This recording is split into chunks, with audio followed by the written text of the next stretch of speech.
हाथी और प्यारी गौरैया की कहानी। एक जंगल में बरगद के पेड़ की ऊंची डाल पर एक घोंसला था, जिसमें गौरैया का जोड़ा रहता था। दोनों दिन भर भोजन की तलाश में बाहर रहते और शाम ढलते घोंसले में आकर आराम करते थे। दोनों खुशी खुशी अपना जीवन यापन कर रहे थे। मौसम आने पर गौरैया ने अंडे दिए।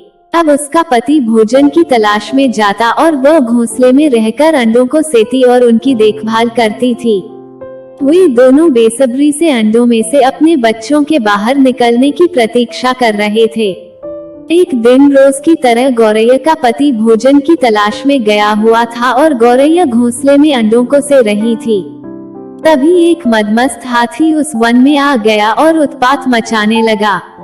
वह अपने विशालकाय शरीर से टकराकर और सूंड से हिला हिलाकर पेड़ पौधों को उखाड़ने लगा। कुछ ही देर में सारा वन तहस नहस हो गया। आगे बढ़ते बढ़ते वह उस बरगद के पेड़ के पास पहुंचा, जहां गौरैया का घोंसला था। वह जोर जोर से पेड़ को हिलाने लगा, लेकिन बरगद का पेड़ मजबूत था।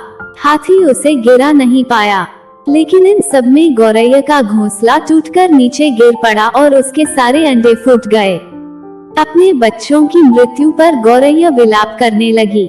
जब उसका पति वापस लौटा तो गौरैया ने रोते रोते उसे हाथी की करतूत के बारे में बताया। वह भी बहुत दुखी हुआ।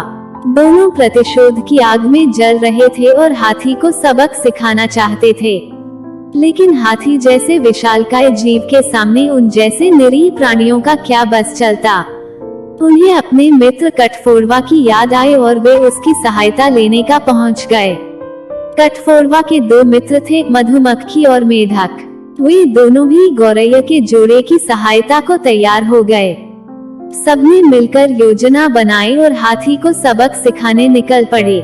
पूरे वन को तहस नहस करने के बाद हाथी एक स्थान पर आराम कर रहा था। उसे देख योजना अनुसार मधुमक्खी ने उसके कानों में अपनी स्वलहरी छेड़ दी।